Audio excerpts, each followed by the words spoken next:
A revelação muitas vezes ela é difícil e nós vamos ver isso pelos olhos de Eliseu. Eliseu foi um profeta de Israel, Reino do Norte. O ministério profético consistia em denunciar o pecado do povo e chamar o povo ao arrependimento. Eliseu era do tipo fiel à mensagem que recebia de Deus. E quanto mais fiel o profeta era a essa mensagem, mais perseguido e hostilizado ele também era. E eu quero convidar você hoje a olhar para um momento da vida de Eliseu, onde ele está na cidade de Damasco, capital da Síria, e o rei Ben-Hadad está doente. Ouve dizer que o servo do Senhor estava em Damasco e manda a Azael com uma pergunta. Azael vai lá e pergunta a Eliseu se eu vou sobreviver, se eu vou ficar curado dessa doença que me acometeu. Azael vai até Eliseu com a pergunta, né? Olha, meu senhor deseja saber se ele vai ficar curado. Diz o texto que Eliseu encara Azael nos olhos fixamente e diz, olha, ele vai ficar curado, mas ele vai morrer. E ele continua olhando Azael nos olhos até Azael ficar constrangido e Eliseu começa a chorar. Azael pergunta, meu senhor, por que o senhor está chorando? E aí Eliseu responde, eu vi o que você vai fazer com Israel.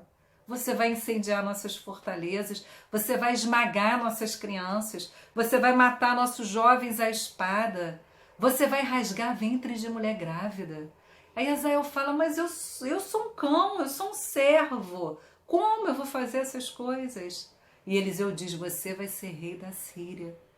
Coisa difícil que Deus permitiu que Eliseu visse através dos olhos de Azael. Deus permitiu então que o pecado desse seus próprios frutos, porque a justiça de Deus se manifesta nessa lei que ele implementou na natureza, de que nós semeamos e colhemos aquilo que semeamos. Se eu plantar semente de alface, eu vou colher alface. Essa é uma lei inscrita na ordem das coisas, é uma lei que Deus, através da qual Deus governa o mundo. E uma das grandes formas de manifestar sua justiça contra o mal é permitir que o pecado dê seus próprios frutos. Porque o homem tem dificuldade de lidar com a realidade de que se ele plantar vento, ele vai colher tempestade. Então a justiça de Deus se manifesta dessa forma, permitindo que a gente lide com a nossa liberdade, tendo responsabilidade por aquilo que plantamos.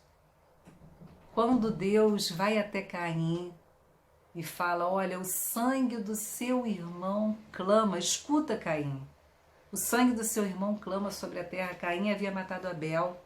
Abel já estava morto, mas isso não queria dizer que o crime de Caim estaria impune. Muito pelo contrário, o que o texto revela é que Deus estava dizendo para Caim, eu vi, eu estou ouvindo e isso vai ser punido. Na verdade, nós queremos, numa medida nós queremos, sim, por mais desajustado que nosso coração seja, a gente quer ver o mal ser punido, mas verdade seja dita que o que a gente quer mesmo é a misericórdia. E será que existe então um caminho? Como receber essa misericórdia se Deus é justo e Ele não abre mão da sua justiça? Então Ele mesmo teve que providenciar esse caminho, sem abrir mão da sua justiça, mas querendo nos reconciliar, porque Deus está interessado, sua prioridade é o amor, Ele está interessado em restaurar relacionamentos destruídos por corações obstinados. Ele então providenciou um caminho onde Ele podia nos tratar de acordo com a sua misericórdia, sem abrir mão da sua justiça.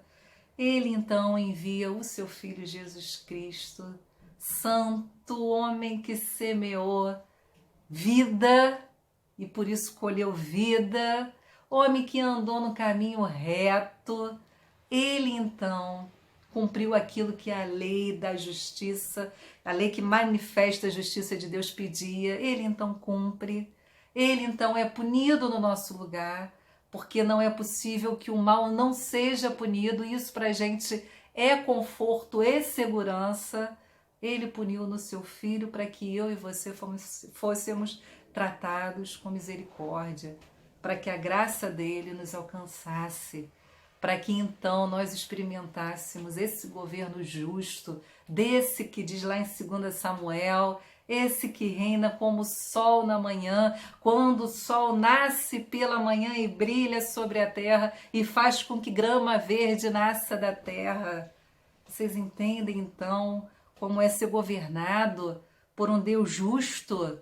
A justiça de Deus, a sua rejeição ao pecado, é coisa que provê para a gente punição para o mal e também proveu para nós a justiça de Cristo.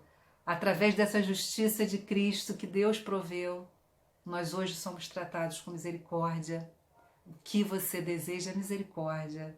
E só tem um jeito, só uma maneira de encontrar misericórdia, é acolhendo o Filho, porque o Filho nos coloca neste lugar onde merecemos então a misericórdia, porque Ele nos faz justos, Ele nos faz então, Ele nos reveste do seu caráter, da sua bondade, daquilo que é inerente a Ele, a sua santidade.